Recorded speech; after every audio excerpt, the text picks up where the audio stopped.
Isso, 10:32 ao 45.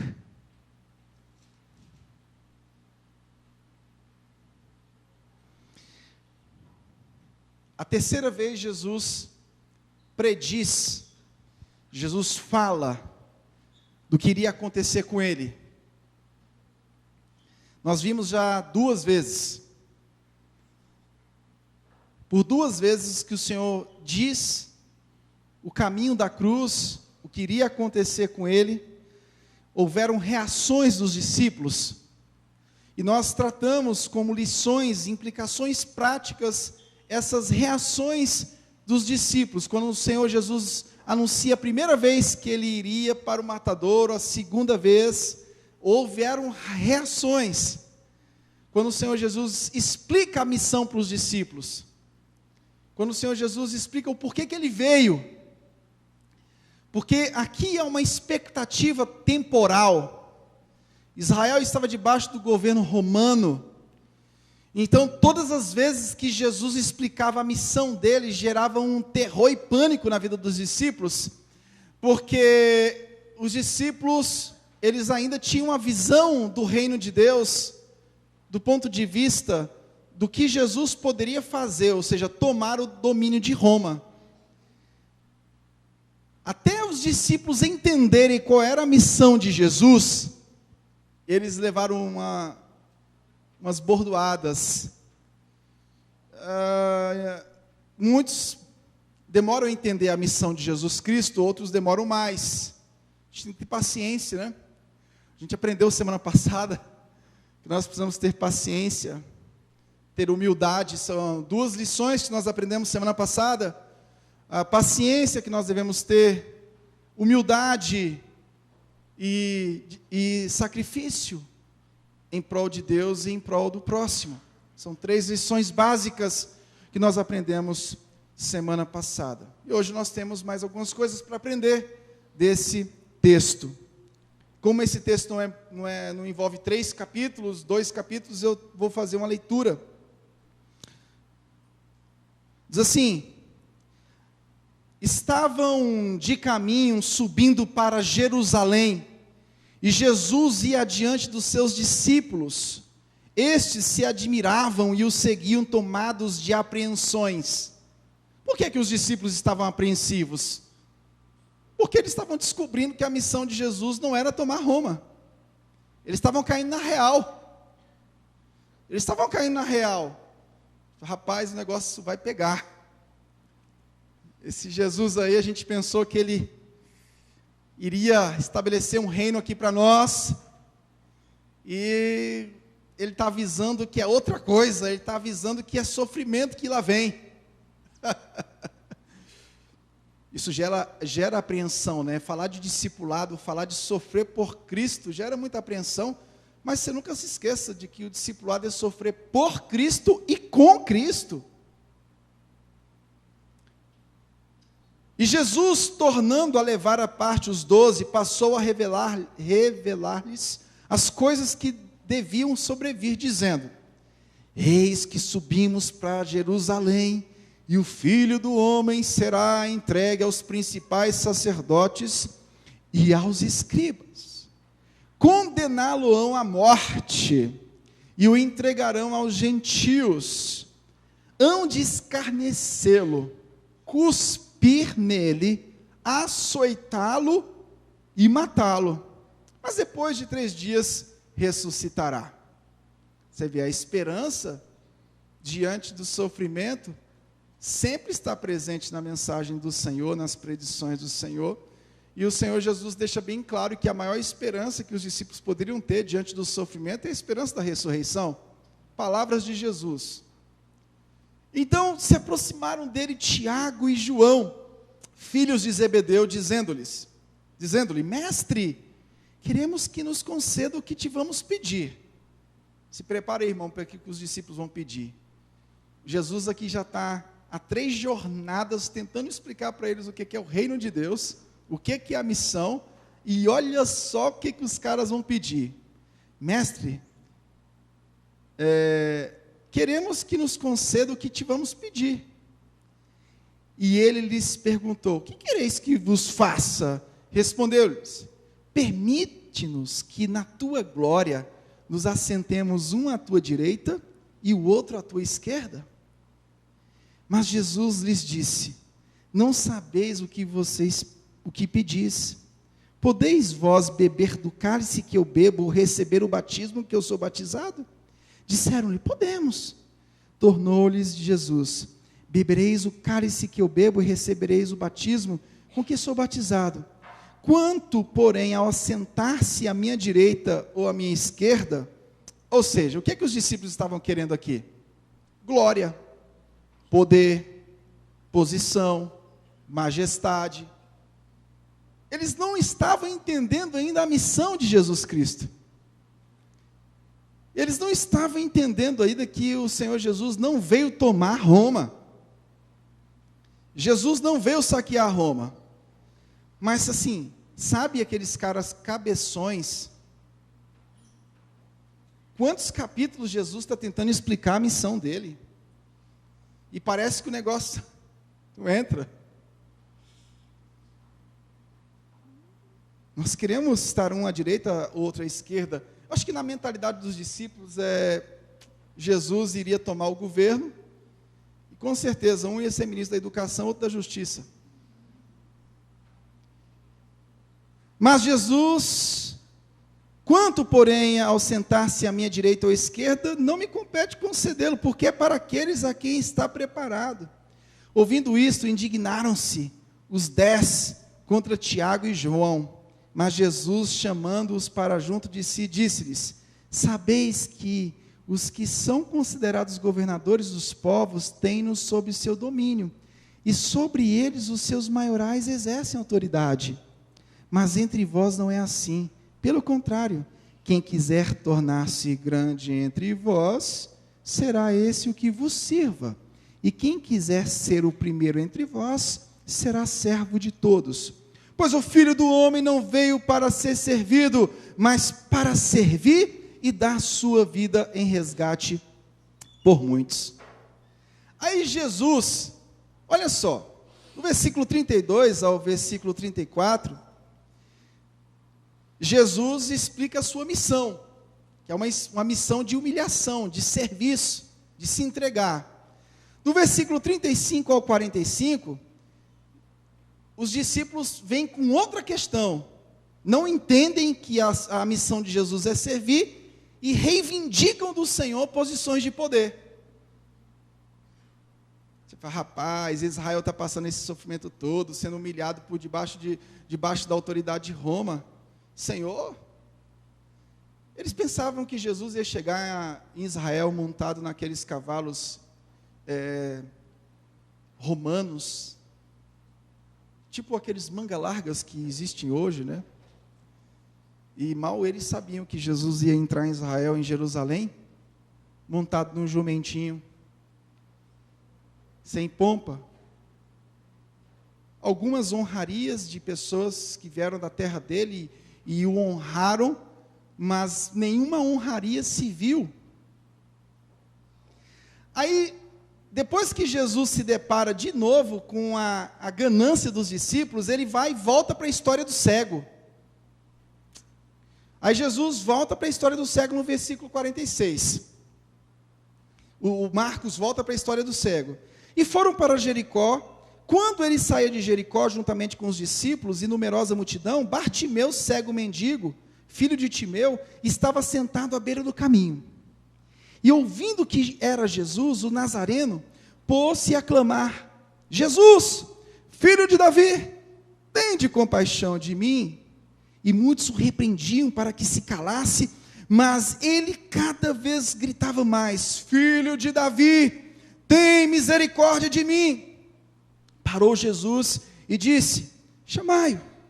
Chamaram então o cego, dizendo-lhe: tem bom ânimo, levanta-te, ele te chama. Lançando de si a capa, levantou-se e deu um salto e foi ter com Jesus. Perguntou-lhe Jesus: o que quer que eu te faça? Respondeu o cego: mestre, eu quero tornar a ver. Então Jesus lhe disse: vai, a tua fé te salvou. E imediatamente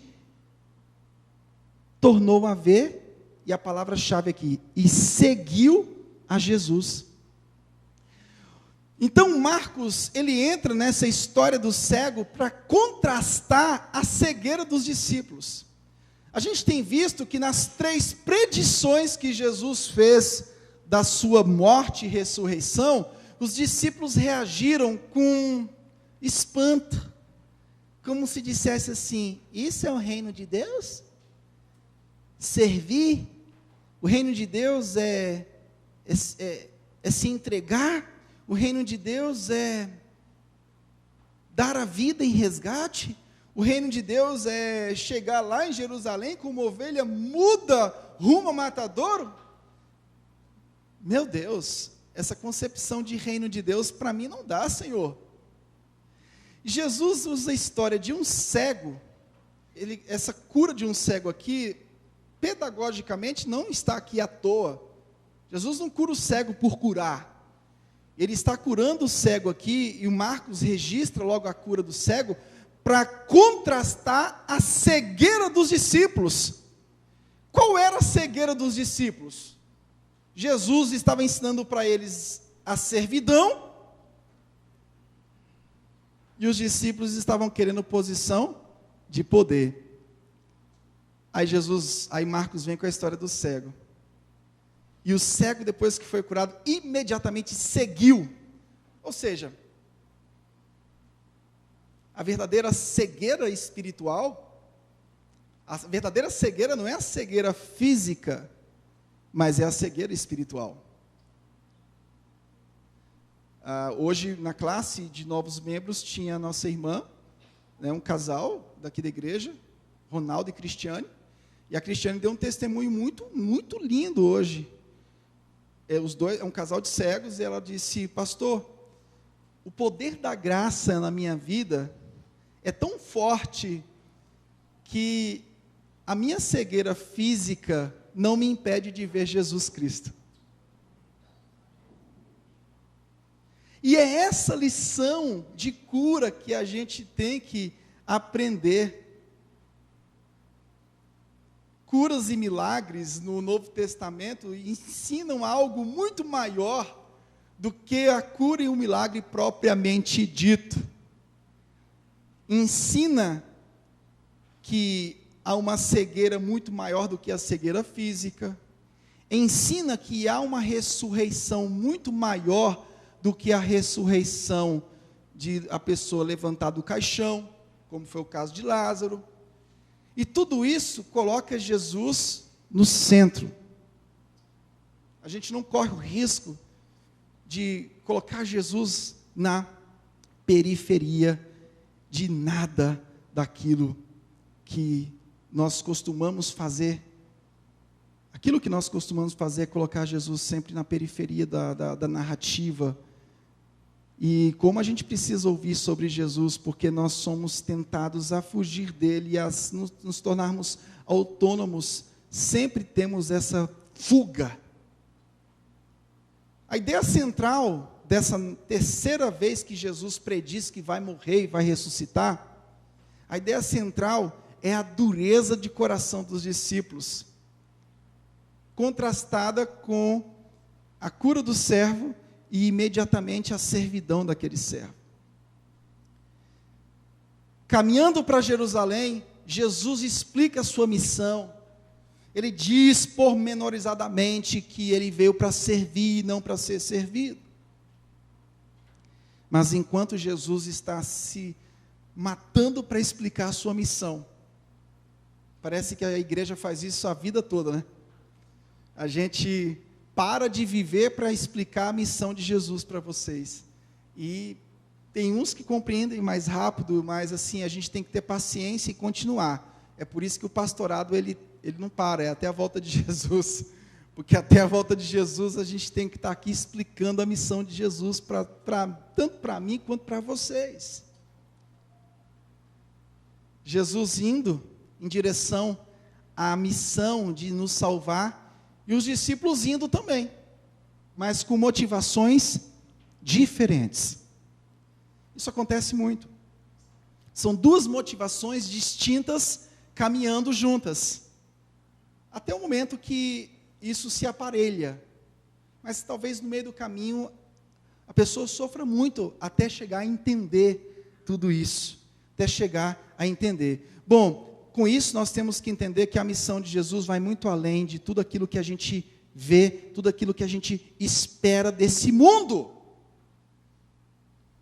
Isso nos leva a entender, e o objetivo da mensagem de hoje é deixar bem claro para mim e para você, que a missão de Jesus vai muito além daquilo que você vê.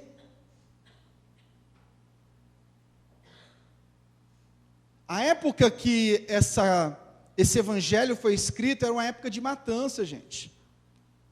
Época de matança em Roma. Igreja perseguida por Nero. Olha o que estava acontecendo na época que esse evangelho foi escrito.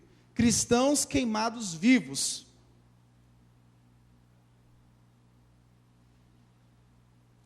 Pedro e Paulo já tinham sido executados. Eles não morreram de morte morrida, não. Pouco tempo depois aparece um pequeno livro. E quando aparece o livro de Marcos, olha a situação. Matança, igreja perseguida, cristãos queimados, Pedro e Paulo executados. Olha o contexto em que aparece o evangelho de Marcos. Quando aparece o contexto, o evangelho de Marcos tem um propósito. O propósito qual que era?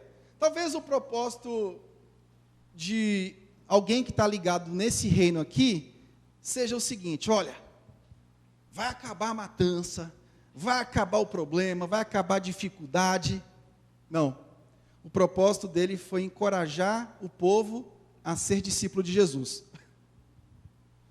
O evangelho confunde a gente, né? Não confunde, o evangelho ele é diferente daquilo que a gente pensa. Às vezes confunde porque você não quer entender. Isso acontece em todo o Novo Testamento, gente.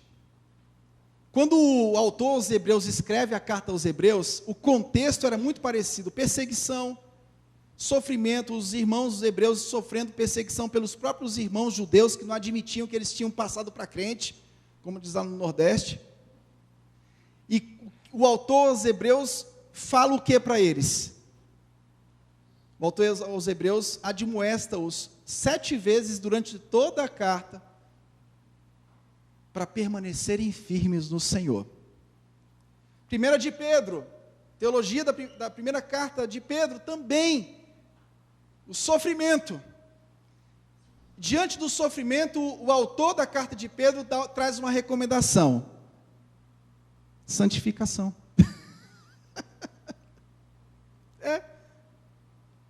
A recomendação de santificação. Ele poderia falar assim: olha, vamos resolver todos os problemas, vamos limpar. Não, vocês se livrem desses falsos profetas aí, cuidado com eles, que esses caras são perigosos, se livrem desses arranhões que aparecem na igreja de vez em quando, mas olha, sede santos porque Cristo é santo. Então, as recomendações bíblicas diante de momentos terríveis, é para que você se torne cada vez mais discípulo. Marcos também entra na mesma perspectiva. Ele trabalha diante de uma época de terror e pânico, a necessidade de você e eu nos tornarmos discípulos. Porque a grande tentação, como foi a grande tentação dos discípulos aqui, diante desse quadro terrível, qual é a grande tentação dos discípulos? Qual foi? Senhor, quando chegar lá, um à direita, outro à esquerda, beleza? Quero ser o secretário da cultura lá. A grande tentação em tempo de guerra, e não se engane, deixa eu dizer uma coisa aqui para vocês, você pode ficar com raiva de mim, não tem problema. Todo poder na terra envolve poder. Não existe nenhum tipo de isenção de ação na terra que não seja ligada ao poder. Toda ação temporal que nós estamos envolvidos, não há sobriedade total nas ações temporais. Sempre existem jogos de poder por trás de tudo isso. Isso é bíblico.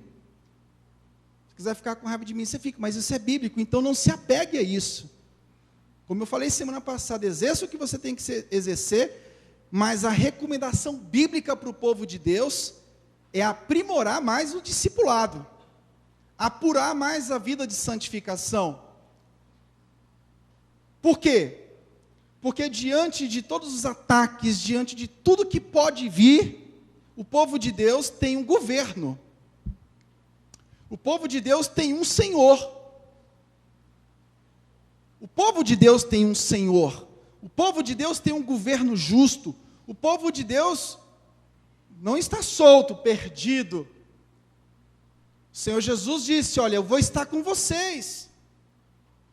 Ô Senhor, não tinha uma missão mais fácil para nós, não? A gente voltou a pescar, voltou a cobrar impostos. O Senhor nos chama para ir, fazer discípulo. Não, tenha calma. Eu estarei com vocês, porque o governo é meu.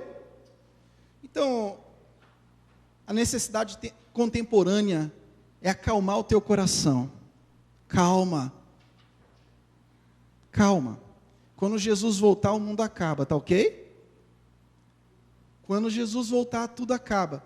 E para nós há uma esperança de novos céus e nova terra. Então tenha calma. Não estou dizendo para você ficar tranquilo, no sentido de não exercer o que você tem que exercer. Mas nesse tempo, os discípulos ficaram desesperados. É como se dissesse assim: como assim, Jesus? O Senhor vai chegar em Jerusalém e não vai tomar Roma? Eles ficaram espantados. Eles ficaram completamente espantados, porque a expectativa dos discípulos era uma expectativa temporal. É como se Jesus não tomasse Roma, o mundo ia virar um caos, um inferno. E Jesus está lembrando para eles o seguinte: vocês estão esquecendo quem é o Senhor? Vocês estão esquecendo do meu governo?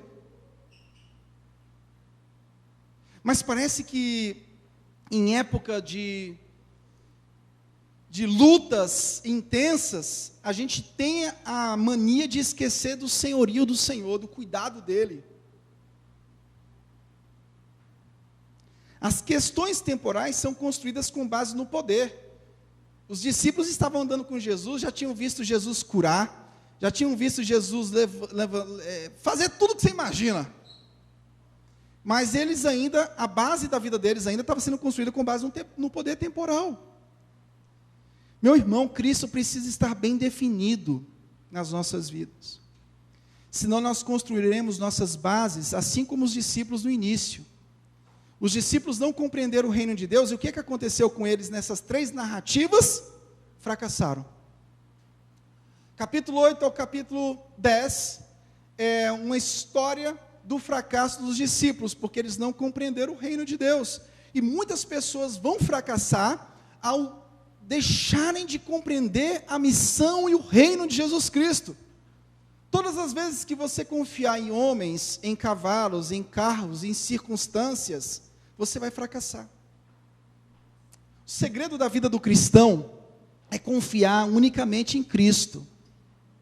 É tributar a Ele toda a honra e toda a glória.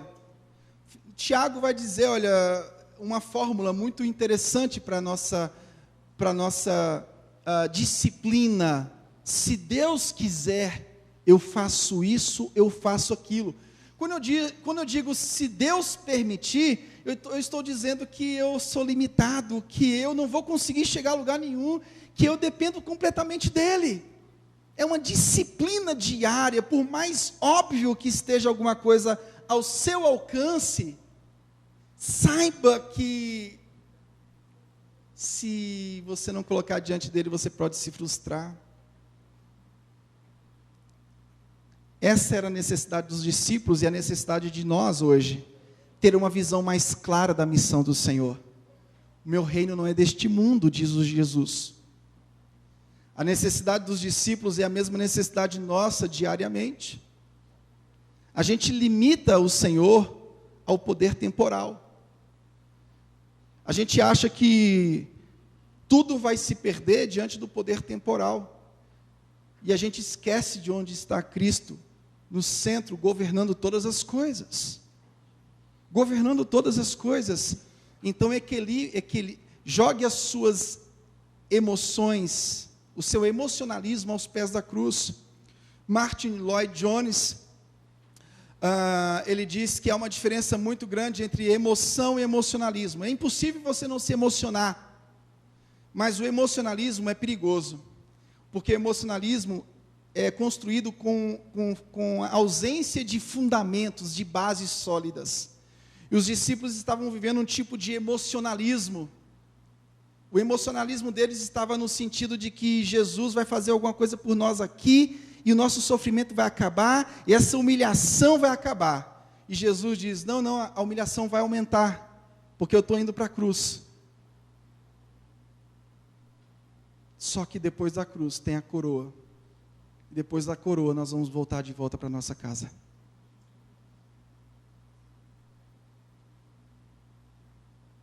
Nós vamos voltar para a nossa casa. A dureza de coração dos discípulos é a mesma de hoje. No caminho para Jerusalém, Jesus caminhando para a servidão e os discípulos caminhando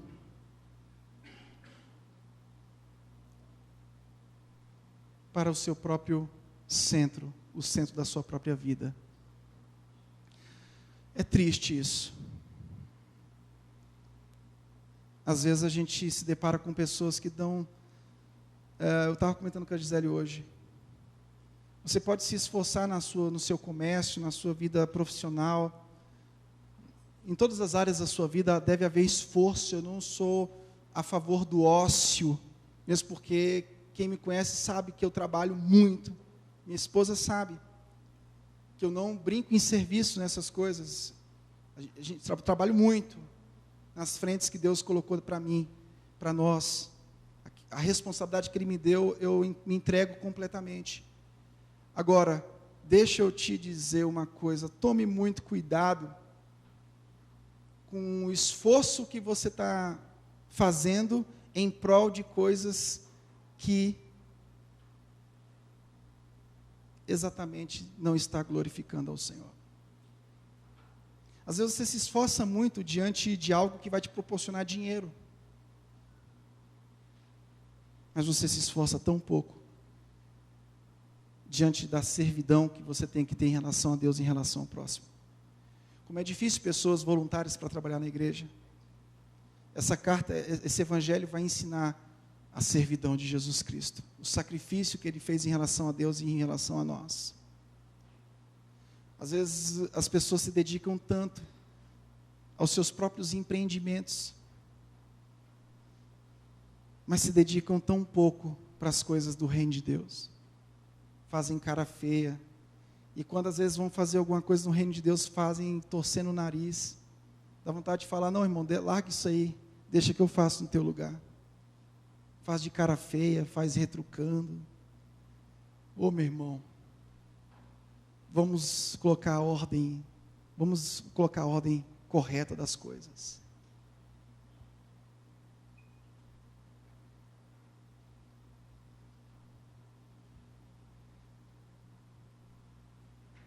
Vamos trabalhar para o nosso Senhor.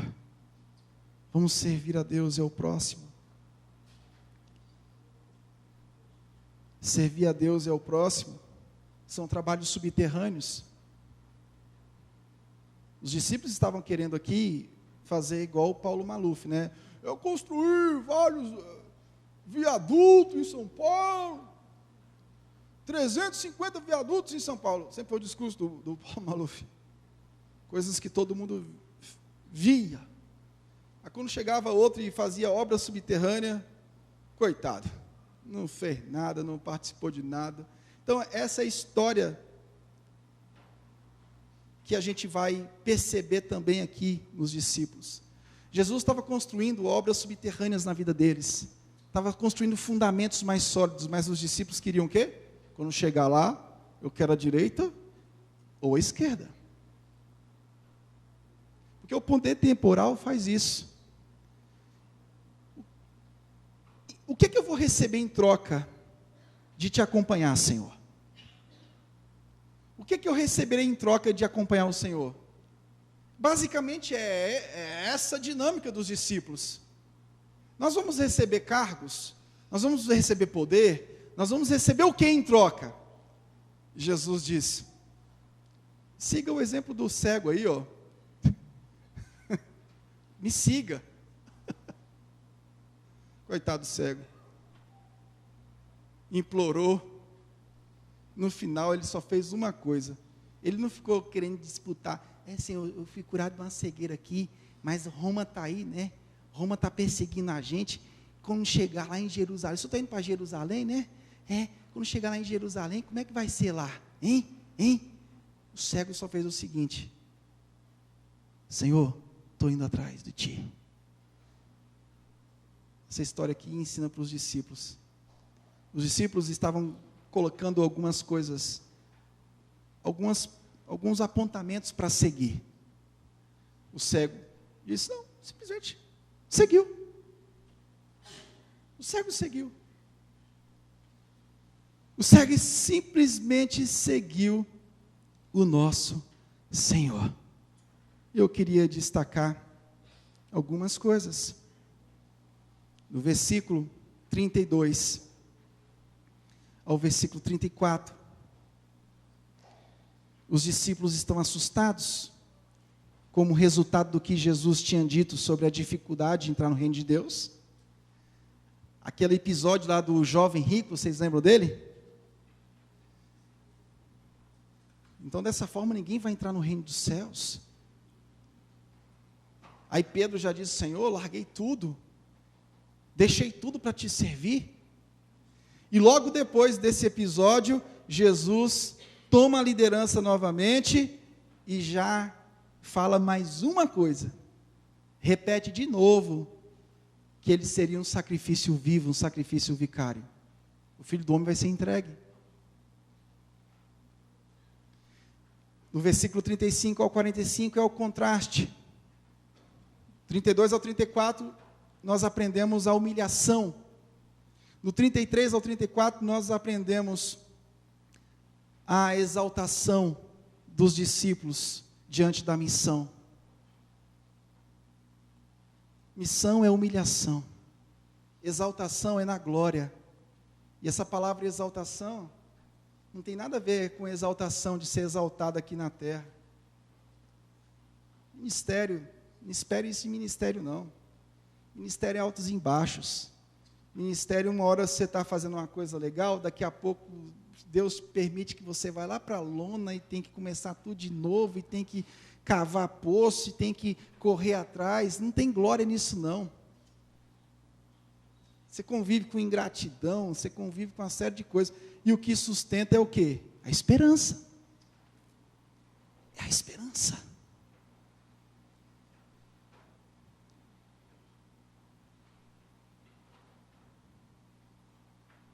Que o Senhor tire essa dureza do nosso coração. Que a gente deixe de colocar condições. Que a nossa vida seja focada no serviço e no sacrifício. É isso que a gente aprende em todo o Evangelho de Marcos. Serviço e sacrifício. Independentemente daquilo que você vai usufruir, independentemente das patadas que você vai levar, independentemente das freadas que vão te dar, nas portas na cara que vão te dar, você só quer servir. Fulano de tal não me cumprimentou direito. Beltrano, eu fui lá, mas me tratou mal. Isso e aquilo. Não. Você quer ser crente? Nós queremos ser crentes? Aprendamos com Jesus. Serve. Só sirva. Não procure motivos para servir. Não procure honras para servir. Não dê tempo para isso chegar no teu coração. Só sirva. Faça o que você tem que fazer. Somente sirva e se sacrifica. Quão privilegiados eram os discípulos, hein, irmãos? Estavam ouvindo da fonte,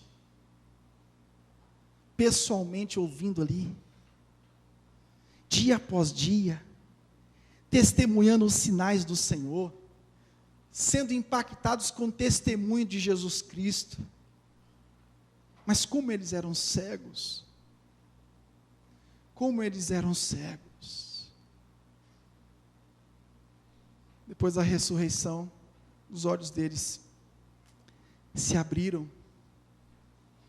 Mas aqui a gente vê como, de fato, a cegueira pode existir em relação àqueles que estão acompanhando o Senhor inicialmente.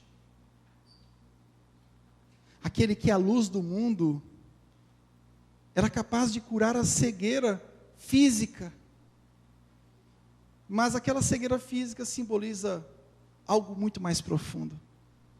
O que Jesus quis dizer é o seguinte: olha, eu vim para curar a cegueira espiritual, porque a verdadeira cegueira que saiu daquele cego não foi a cegueira física. Sabe qual foi a verdadeira cegueira que saiu do cego, que ele curou logo depois de ter dialogado com os discípulos? Foi o cego ter seguido Jesus.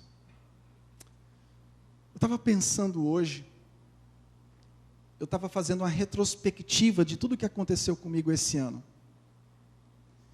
E eu cheguei à conclusão de que o que aconteceu de mais importante comigo esse ano foi eu ter me voltado ao Senhor pela graça dEle.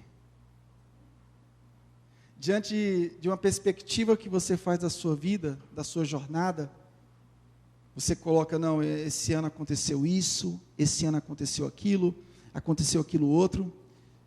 Eu falei, meu Deus, obrigado, porque o que de mais importante que aconteceu na minha vida foi o Senhor continuamente abrir os meus olhos para o seu senhorio na minha vida. É o maior testemunho que eu tenho para contar na virada do ano. E esse é o nosso maior testemunho que nós temos que contar todos os anos. O que aconteceu contigo? Meu amigo, eu me arrependi dos meus pecados, o senhorio de Cristo se intensificou na minha vida, a minha vida passou por uma santificação maior do que a do ano passado.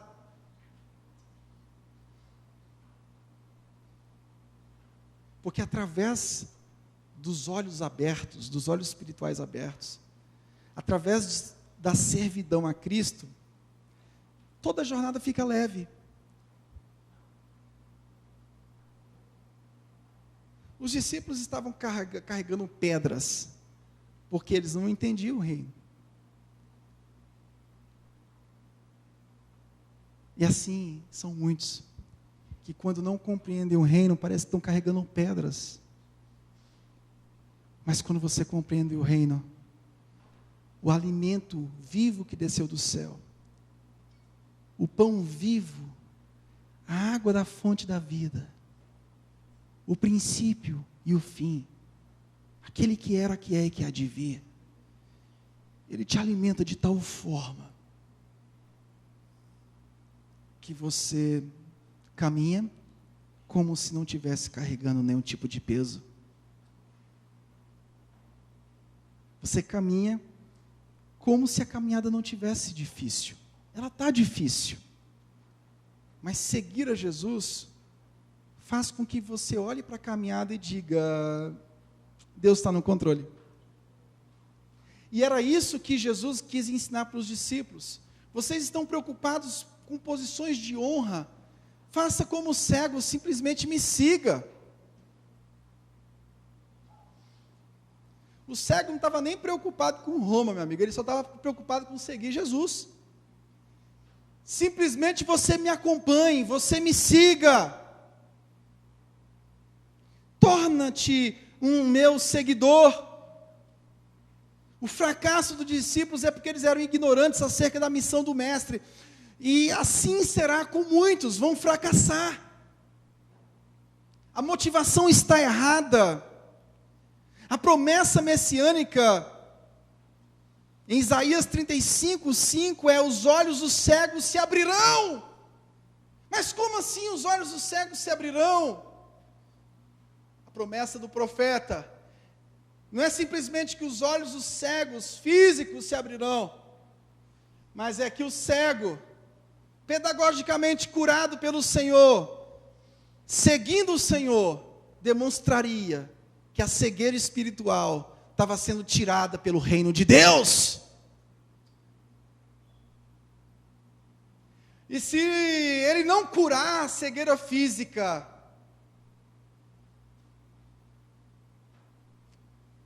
ele pode fazer com que um cego sinta e viva a mesma graça que alguém que enxerga vive. Porque a verdadeira cegueira espiritual da promessa messiânica é de que os nossos olhos se abririam. O propósito de Marcos é indicar que Jesus não era só filho de Davi, mas ele era o Senhor de Davi. Todos devem seguir esse Senhor, assim como Bartimeu. O grande problema dos discípulos é esse. Durante várias narrativas, eles estavam cegos, mas o Bartimeu seguiu, entendeu que o Senhor era o Filho de Deus. O propósito de Marcos está aqui, entendermos que nós estamos diante do Filho de Deus, e diante do Filho de Deus, eu não preciso de mais nada do Filho de Deus, a não ser servi-lo, segui-lo. Talvez você ache que precise mais alguma coisa do Filho de Deus, mas o que somente precisamos é seguir, e seguir para o caminho que leva ao Calvário. A cruz leva a coroa, e a coroa nos leva de volta para nossa casa. A missão de Jesus é diferente de todas as ideias políticas que as pessoas tinham de Jesus naquela época. Sua missão era a luz da morte e ressurreição. Ele não buscava a sua própria glória, mas somente cumprir a sua missão. Deixa eu te dizer uma coisa aqui. A sua missão é levar a luz do Evangelho para os povos. E saiba de uma coisa: essa comunidade, essa sociedade só vai mudar quando os olhos espirituais deles se abrirem.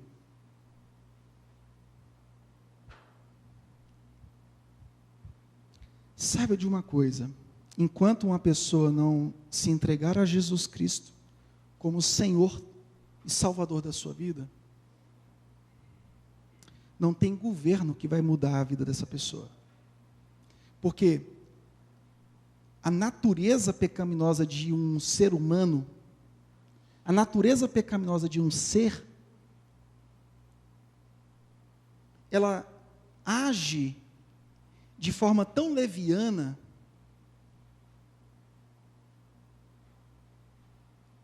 que a única coisa que pode frear a leviandade do ser humano é uma graça irresistível que vai dar poder para esse ser humano resistir ao pecado, à natureza pecaminosa que está dentro dela, adâmica. Então, saiba de uma coisa: enquanto não houver arrependimento de pecados, transformação, não vai haver mudança. Essa é a mensagem de Jesus. Pode ficar com raiva de mim se você quiser, mas é isso que Jesus está falando. O que os discípulos não tiveram, um cego de Jericó, o cego Bartimeu, teve. O cego Bartimeu teve. Seguiu. Essa sociedade vai ser transformada quando você e eu, conforme diz Jesus, formos sal e luz. Seguirmos a Jesus em todos os ambientes. Quando pessoas identificarem que eu e você somos um com Cristo. Quando as pessoas lá fora identificarem que nós somos um, nós temos o mesmo propósito de glorificar o Senhor, o nosso testemunho começa a impactar lá fora. Começa a impactar lá fora. Vamos nos centrar em Cristo Jesus. Você só mudou de fato, de verdade, o seu destino estava voltado para o inferno, a sua natureza você não conseguia controlar, você pecava compulsivamente e não conseguia segurar a onda, e somente quando Jesus entrou na sua vida, que você mudou de fato e de verdade. Sim ou não? Sim ou não? Sim. Então, preste atenção no que eu vou te falar. Mudanças sociais são importantes? São. Educação dos nossos filhos são importantes? São. Temos que lutar por tudo isso. Tudo isso é importante. Mas você se lembra de que alguém da sua família só mudou de fato quando se converteu? É importante termos uma boa educação, é importante termos várias coisas, mas o ser humano só vai mudar quando o reino de Deus, quando o senhorio de Cristo fizer parte da vida dele. Coloque a sua esperança nisso em nome de Jesus. Vontade de abrir a cabeça e colocar isso lá dentro. Coloque isso na sua cabeça em nome de Jesus. Faça tudo o que você tem que fazer. É o que eu tenho orientado. Desenvolva tudo o que você tem que desenvolver. Mas cuidado para você não perder a esperança. Cuidado para você não substituir Cristo por transformação social.